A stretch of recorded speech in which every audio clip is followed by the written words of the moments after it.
سنتیں چل رہی تھیں داڑھی کے بال، مونچھوں کے بال اور دیگر بالوں کے متعلق۔ آج کی سنت ہے، کل آخری میں نے پڑھی تھی، ایک مشت یا اس سے بڑی داڑھی رکھنا۔ آگے ہے مونچھوں کو کتروانا اور کتروانے میں مبالغہ کرنا۔ اللہ کے نبی نے فرمایا اوفر اللحا و احف الشوارب، اوفر اللحا داڑھیاں بڑھاؤ، و احف الشوارب اور مونچھیں کاٹنے میں مبالغہ کرو۔ مونچھیں رکھنا ان کی حدود ہیں، رکھنے کی اجازت بھی ہے، لیکن کٹوانا اور کٹوانے میں بھی مبالغہ کرنا یہ سنت ہے، اور یہی پسند ہے، ترغیب اسی کی دی گئی ہے۔ مونچھیں رکھنی ہوں تو یہ نیچے جو ہونٹ کا یہ کنارہ ہے، اس کے نیچے بال نہیں آنا چاہیے، یہاں بال نہ آئے۔ یہ جو ہمارے لب ہیں یہ اس کے اوپر بال رہیں، اس کٹنگ کا پورا اہتمام رکھنا چاہیے۔ ایسے نہیں ہونا چاہیے کہ پانی پئیں اور اس کے اندر وہ بال آئے کھڑے ہوں، اور ادھر سے یہاں تک آئیں، ادھر بھی اندر نہ آئیں۔ اور حضرت عمر کے بارے میں جو مشہور ہے کہ ان کی بڑی مونچھیں تھیں، ان کا مطلب یہ تھا کہ ان کی مونچھیں یہاں آ کر اس جگہ داڑھی کے ساتھ ٹچ ہو جاتی تھی، یہ مطلب ہے۔ ایسے مونچھیں رکھی اور یہاں آ کر ٹچ ہو گئے۔ تو اگر کوئی مونچھیں رکھتا ہے تو ٹھیک ہے، لیکن اندر نہ آئیں مونچھیں۔ کیسے نادان لوگ ہوتے ہیں، ایسے مونچھوں کو بڑے بڑے بل دیے ہوتے ہیں دیکھنے سے آدمی بدا لگتا ہے اور اندر آ رہی ہوتی ہیں مونچھیں، پتہ نہیں وہ پانی کیسے پیتے ہیں، پتہ نہیں وہ کھانا کیسے کھاتے ہیں، پتہ نہیں وہ گھر کی زندگی کیسے گزارتے ہیں۔ یہ کیسے جنگل سا بنا رکھا ہوتا ہے، یہاں تک اور یہاں تک سارا، دیکھنے سے بھی آدمی بدا لگتا ہے۔ مونچھیں تو سلجھی ہونی چاہیے، ہونٹ والی جگہ تو خالی ہونی چاہیے۔ یہ تو انسان زندگی گزارنا بھی اس کے بغیر مشکل ہے، نہ گھر کی زندگی صحیح گزرتی ہے، نہ پانی صحیح پیا جاتا ہے، نہ کھانا صحیح کھایا جاتا ہے۔ کوئی سلجھی ہوئی زندگی ہونی چاہیے۔ اللہ کے نبی نے ہمیں ایسی زندگی نہیں بتائی۔ اور مونچھیں کٹوانی ہو تو اس طرح نہ چلایا جائے، اس سے منع کیا ہے۔ مشین چلائیں، بھلا وہ مشین ہو جو اس طرح کی طرح کر دے، لیکن ہمیں قص کا حکم ہے، حلق سے ممانت ہے۔ قص کہتے ہیں کینچی سے بال کاٹنا، یعنی اوپر نیچے دانت چل رہے ہوں اس کے، اس کو کینچی کہتے ہیں۔ اور حلق کہتے ہیں یوں مونڈنے کو۔ لہذا مشین استعمال کریں یا کینچی استعمال کریں، بلیڈ نہ استعمال کریں مونچھوں کے لیے، اس لیے کہ بلیڈ استعمال کرنے کو بدعت کہا ہے۔ تو یہ مونچھوں کے بارے میں تھا۔ رکھوائیں مونچھیں تو اس طرح رکھوائیں جیسے میں نے عرض کی ہے، اور کٹوائیں تو پھر ان کو کٹوانے میں مبالغہ کریں۔ اگر کوئی نہیں بھی مبالغہ کرتا تو بھی ٹھیک ہے۔ حد شرع میں رہ کر خط بنوانا اور سر اور داڑھی کے بالوں کو درست کر کے تیل ڈالنا۔ حد شرع میں رہ کر خط بنوانا، یہ داڑھی والا مسئلہ میں وضاحت سے عرض کر ہی دوں۔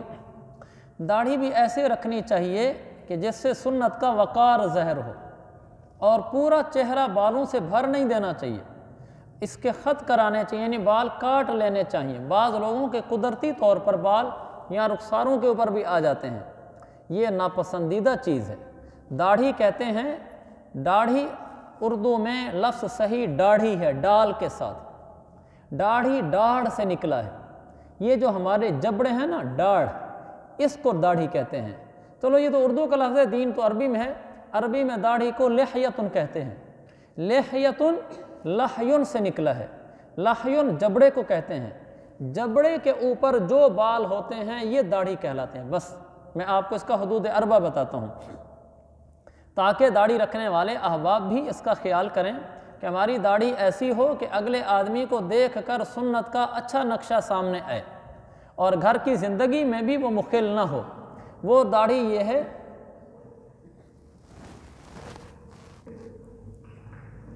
یہ جبڑے ہیں۔ جبڑا اس ہڈی کو کہتے ہیں کہ جب ہم کھانا کھاتے ہیں تو وہ ہلتا ہے، یہ ہل رہا ہے، یہ جبڑا ہے۔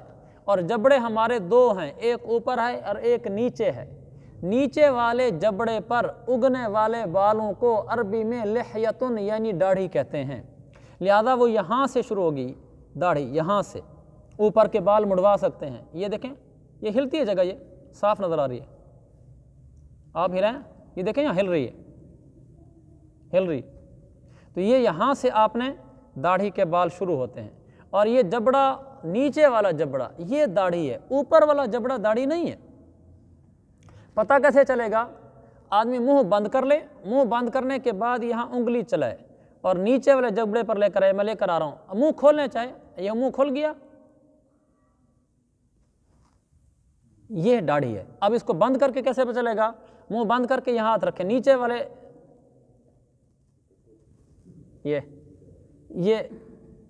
یہ داڑھی ہے، اس کے اوپر کے بال داڑھی نہیں ہے، یہ اضافی بال ہیں، یہ وہ بال ہیں جو کاٹنے چاہیے، یہ نہیں ہے کہ ان کو رکھے ہی رہنے دے آدمی۔ تو یہ حصہ صرف داڑھی ہے۔ کھانا کھاتے ہوئے جو جبڑا ہلتا ہے اس جبڑے کو نیچے والا جبڑا کہتے ہیں۔ ہم جب کھانا کھا رہے ہوتے ہیں یا بول رہے ہیں جیسے، تو یہ نیچے والا ہل رہا ہے، اس پر موجود بالوں کو داڑھی کہا جاتا ہے۔ لہذا اس کے اوپر جو بال ہیں ان بالوں کو صاف کر دینا چاہیے، یہ جگہ خاص طور پر خالی رکھنی چاہیے کہ یہ انسان کے چہرے کا حصہ ہے، داڑھی تو نیچے والے بال ہیں۔ تو یہ اس داڑھی کے بالوں کی حدود ہے۔ ادھر یہ ہے، یہ جو نیچے گردن ہے، حلق ہے، یہ داڑھی نہیں ہے، یہ جگہ داڑھی سے باہر ہے۔ اور یہ جو بال ہیں جس کو ریش بچہ کہتے ہیں، یہ بھی داڑھی میں شامل ہے۔ البتہ اس کے بارے میں حکم یہ ہے کہ یہ بال اگر موڑ کر اس طرح آگے آ جائیں کہ کنگھی کرنے کے باوجود بھی مڑ جاتے ہیں اور ہونٹ میں آنے لگتے ہیں، تو اتنے بال کاٹ سکتے ہیں جو بال کھانا کھانے میں مخل ہوں، ورنہ عام حالات میں ان کو نہیں کاٹ سکتے، یہ ایسے ہی باقی رہنے چاہیے۔ تو اپنی داڑھی کو بھی سنوار کر رکھنا چاہیے اور اسی جگہ پر رکھنی چاہیے جن کے قدرتی طور پر بال اوپر ہوتے ہیں، وہ اس کی کوشش کریں کہ ان بالوں کو صاف کر دیا کریں۔ اور آگے ہے سر اور داڑھی میں کنگھا کرنا، سر میں بھی کنگھا اور داڑھی میں بھی کنگھا کرنا۔ ایسے بال بکھرے ہوئے نہیں ہونے چاہیے، کنگھی ہو، سر ہو یا داڑھی کے بال ہو تو ان پر کنگھی کی ہوئی ہو۔ بال کسی کے قدرتی طور پر گھنگریالے ہیں، وہ ایک فطری چیز ہے، لیکن یہ ناپسندیدہ ہے کہ آدمی کنگھی نہیں کرتا، سر کے بال بکھرے ہوئے ہیں، داڑھی کے بال بکھرے ہوئے ہیں۔ اللہ کے نبی علیہ السلام کے پاس ایک آدمی آیا تو اللہ کے نبی نے دیکھا تو سر کے بال بکھرے ہوئے تھے، آپ نے فرمایا اس کے پاس کنگھا نہیں ہے، بالوں کو ٹھیک کر لے۔ آپ نے اس کی ترغیب دی۔ اور زینوا لنسائکم، اپنے آپ کو اپنی بیویوں کے لیے مزین کیا کرو، یہ ہماری شریعت ہے۔ صرف عورت کو حکم نہیں ہے کہ وہ زیب و زینت کے ساتھ رہے، مرد کو بھی حکم ہے کہ وہ اپنی بیوی کے لیے زیب و زینت کرے، اور یہ سنت ہے۔ حضرت امام محمد فرماتے ہیں ازین نفسی لامائی کی لا ینظرنی الی غیری، میں اپنے آپ کو بنا سنوار کر رکھتا ہوں اپنی عورتوں کے لیے، بنا سنوار کر رکھتا ہوں کی لا ینظرن الی غیری، تاکہ وہ کسی اور کو نہ دیکھے۔ جیسے مرد کی ایک طبعی خواہش ہے کہ میری عورت کسی کو نہ دیکھے، اور عورت کی بھی خواہش ہے میرا مرد کسی کو نہ دیکھے، دونوں طرف سے خواہش ہوتی ہے۔ جس طرح مرد کی خواہش ہے کہ عورت میرے سامنے زیب و زینت کے ساتھ رہے، اور عورت پر لازم ہے وہ ایسا کرے، مرد کو خوش کرے، اور اسی طرح مرد کے بھی ذمہ ہے کہ وہ عورت کے دل کے میلان کو اپنی طرف رکھے اور اس کے سامنے بن سنور کر رہے۔ یہ ہماری شریعت کی باتیں میں آپ کو بتا رہا ہوں۔